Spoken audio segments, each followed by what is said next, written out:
ketua pada malam hari Jumat, malam Jumat kemarin. Pertanyaannya itu tentang syak itu atau prasangka buruk itu. Syak itu kan prasangka, syak itu ragu. Prasangka itu dhan.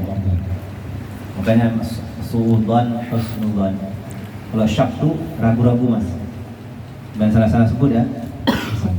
Ya kalau mas ragu itu namanya syak. Itu perumpamaan ataupun istilah dalam bahasa tasawuf.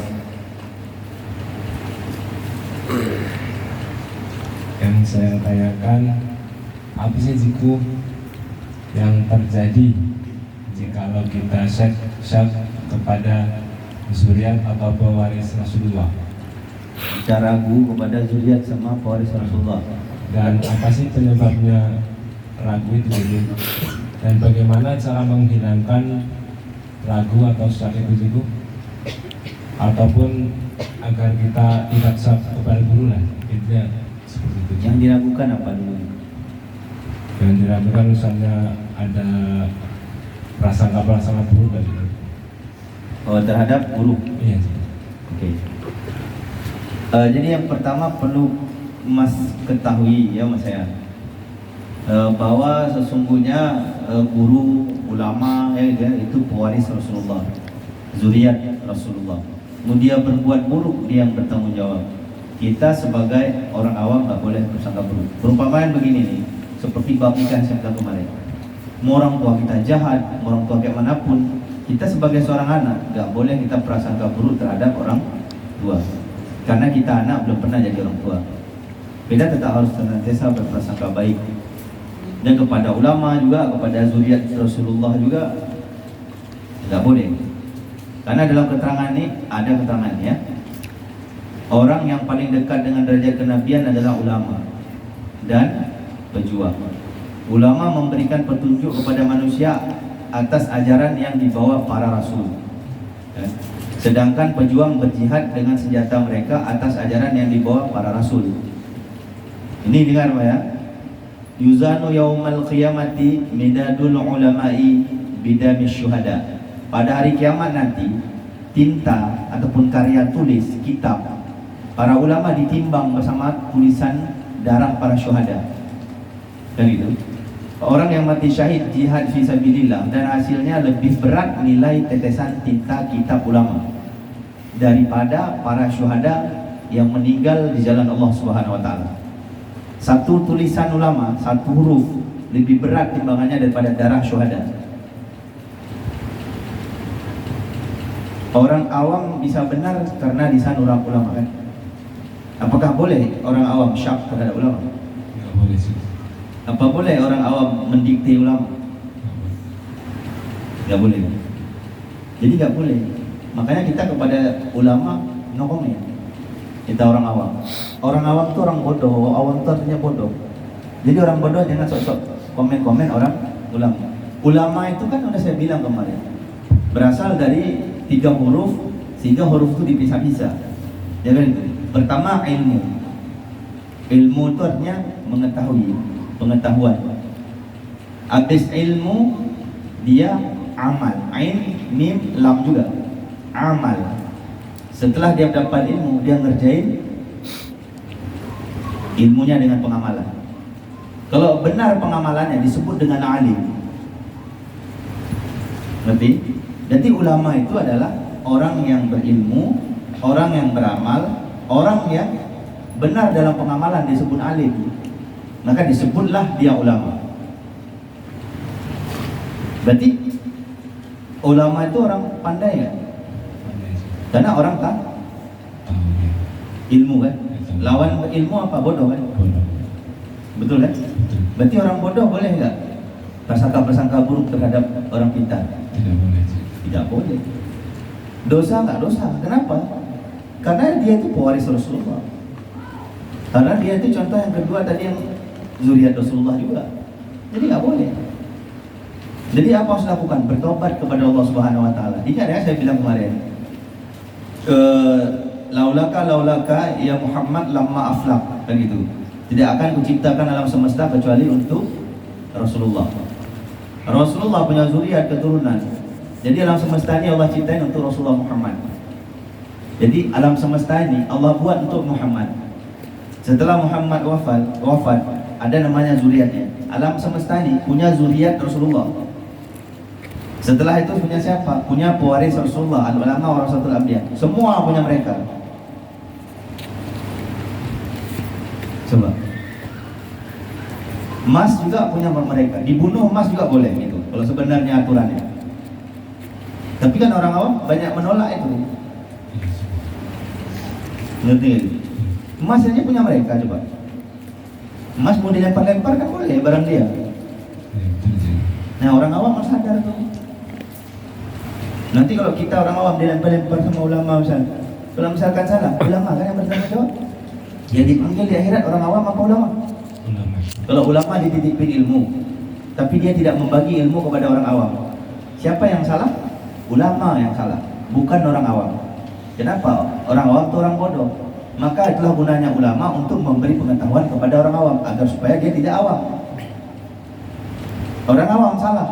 Orang awam bisa berstatement nanti, saya tidak ada diajarin sama ulama. Ulama macam mana caranya? Harus punya cara. Macam mana orang mau belajar? Maka kalau contoh saya punya keturunan pewaris kan. Saya bukan ulama, saya anaknya. Saya punya cara. Ajak dulu orang main game biar supaya orang belajar agama.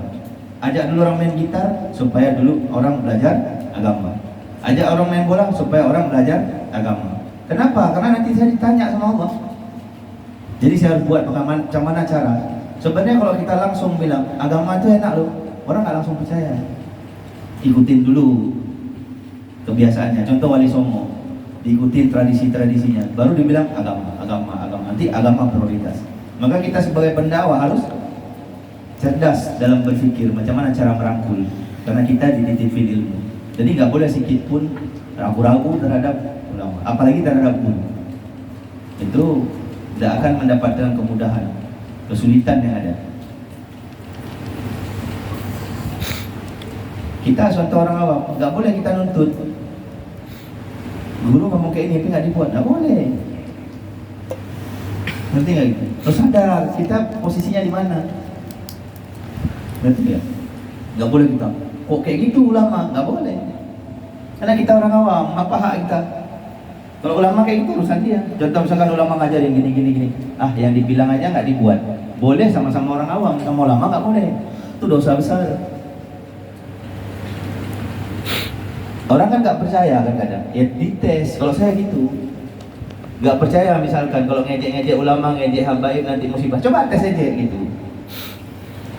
Ngerti nggak gitu? Nggak akan ada tenang hidupnya. Kenapa? Alam semesta diciptakan untuk Rasulullah Muhammad. Rasulullah Muhammad mewarisi pada zuriatnya dan pewaris-pewarisnya disebut ulama. Al-ulama warasatul anbiya. Kok saya diciptakan menjadi orang awam? Kan itu pertanyaan orang awam. Karena kamu dimudahkan di akhirat, tidak banyak pertanyaan. Yang diciptakan menjadi dititipkan ilmu kan ditanya. Lebih enak enggak dititipkan apa tidak dititipkan? Tidak dititipkan kan? Kalau contoh kita dititipkan berarti diajarin oleh dia. Kalau salah kan dia yang nanggung. Coba. Satu sisi anak dunia, repot akhirat. Satu sisi orang awam, repot dunia, enak akhirat. Ngerti gak? Apalagi Mas contoh punya syak terhadap guru, itu kacau betul tuh. Mas bilang saya bisa nggak ada guru, coba lah tes. Hidup ini dites, karena manusia tuh kayak gitu. Contoh dulu kan, dulu saya dibilang bapak saya, mama saya juga bilang jangan main bola siang-siang hari, nanti mimisan. Saya bandel tetap main, rupanya memang mimisan. Habis itu dibilang jangan pergi ke situ ada buaya. Orang anak muda nggak apa-apa mak. Jangan ngebut-ngebut nak, bawa motor nanti jatuh, nggak apa-apa. Tiba-tiba pecah kepala. Manusia itu kan pas kejadian baru iya juga ya. Makanya banyak orang awam itu berbuat dulu baru berpikir. Kalau ulama berpikir dulu baru berbuat. Sebenar-benarnya itu pikir dulu sebelum buat. Kalau saya buat ini hasilnya apa? Mudarat apa manfaat? Ngerti kan? Jadi jangan syak, jangan dhan. Kalau prasangka baik kepada orang lain, orang awam aja kita berprasangka baik, baik-baik akan datang.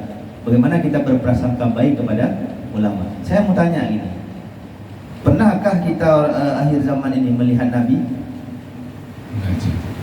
Gak pernah kan? Enggak pernah. Siapa yang pernah nengok Nabi Adam? Enggak tahu sih. Di sini, di orang akhir zaman ini gak ada. Enggak ada. Siapa yang pernah nengok Nabi Muhammad? Enggak ada sih. Kalau contoh nggak ada pendakwah, apakah orang kenal sama Nabi Muhammad? Enggak kenal sih. Siapa yang mengenalkan orang-orang awam akhir zaman ini sama Nabi Muhammad? Guru sih. Guru kan? Siapa yang mengenalkan orang awam terhadap Allah yang dia tidak bisa melihat dengan zahirnya? Bukankah guru? Bukankah ulama? Apakah pantas kita mendikte ulama, syak terhadap ulama? Kalau saya punya statement di situ di pintu kan gitu, kalam cikgu. Jika engkau berkata, engkau dapat taat dan patuh kepada Allah Subhanahu wa taala, sedangkan engkau tidak berbakti kepada kedua orang tuamu, maka sesungguhnya engkau adalah pendusta. Asbabnya apa? Karena Tuhan tak pernah engkau tengok, tetapi ibumu yang melahirkanmu engkau tengok, tapi kau masih melawan. Sesungguhnya ketika kau bilang kau taat dan patuh pada Allah, tapi kau tidak berbakti pada orang tua, engkau pendusta. Jika engkau bilang engkau cinta kepada Rasulullah Muhammad SAW, sedangkan Rasulullah Muhammad SAW tidak pernah engkau dengar kata-katanya, kecuali tulisannya, itu pun bukan dia yang tulis. Engkau tidak pernah duduk di sampingnya. Siapa yang mengenalkan engkau terhadap Rasulullah? Bukankah seorang guru? Apakah mungkin engkau katakan engkau cinta kepada Muhammad sedangkan Muhammad tidak pernah engkau lihat?